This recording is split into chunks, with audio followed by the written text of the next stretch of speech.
Well, hello guys, welcome back. This is a prediction trick that, interestingly enough, I don't know its origins. I can only tell you where I learned it. It was a number of years back by an incredible magician, Greg Ferrand. We were just sitting at a table one time, and he showed me this trick, and if you know the origins, great. That's as far back as I can go with this one. And it is a very unique one in that it can be done again and again, which I wouldn't recommend because you shouldn't do that, always with a different outcome. Alright, so long story short, give the deck a shuffle, however you want to begin, but give it a fair shuffle so the audience sees that the deck is truly being shuffled. This is nothing, so you don't have to hide anything because you're not trying to.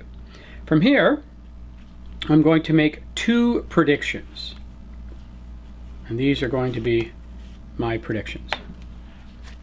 Alright, now all I'm going to do is I'm going to deal cards down, and that's all you have to do is you deal cards down until your spectator says stop. So wherever they say stop, let's say they said stop right there and you're in mid-flight.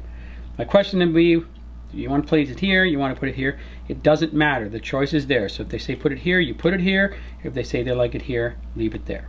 What I'm going to do is place that card on top, bookmarking the first place they said stop. We do that again, and again, it really doesn't matter where they say stop. Excuse me. You don't want to go super fast because you get that spectator makes you deal forever, so I tend to deal a little slower, so that way they get bored and they'll stop sooner. And at that point we stop there, drop the cards on top, and I like to bookmark, or rather give them a look at what it looks like aesthetically, is so you can show them, hey gang, this is our situation.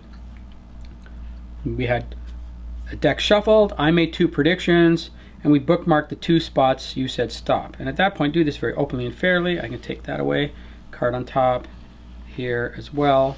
And then, what are the odds of that?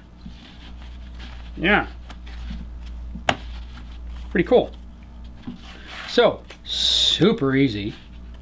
Super duper easy. So what you're going to do is, you give them the deck, give it a shuffle. By the way, the two aces there, purely coincidental. Give the deck a good shuffle and a cut, and whatever the case may be. Now, I'm going to turn the deck so you see what I'm doing. Alright? So let's pretend the audience is on this side. So here's what you're doing, making no attempt to hide it, but you keep it up so they can't see, is the two cards you care about are the top and the bottom card.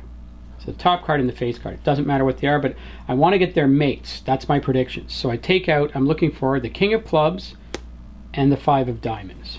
So I just go through, there's the Five of Diamonds, and oh, there's the King of Clubs.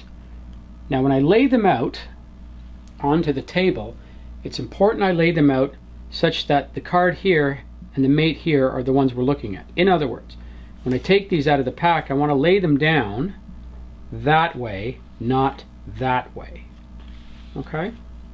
So, when I do take them out, it's also important that when I lay them out that you don't see that card.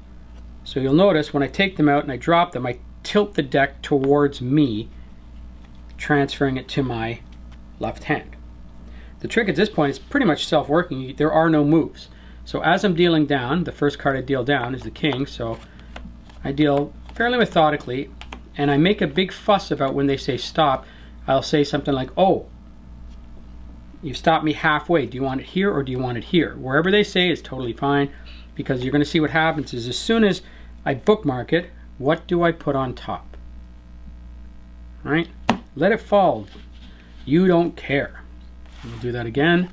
And again, it matters little where they say stop, where they say, do you want it down here, want it up here? It doesn't matter, because when I'm dropping them down again, look what I'm putting on top.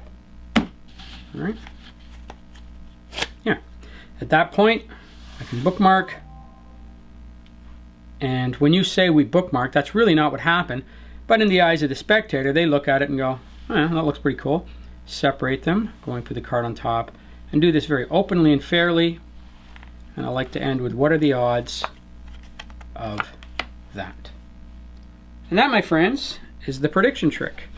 The beauty of it is, yeah, if you give the deck another shuffle, new predictions, new outcome, but never a good idea to do the same trick twice. Hope you like it.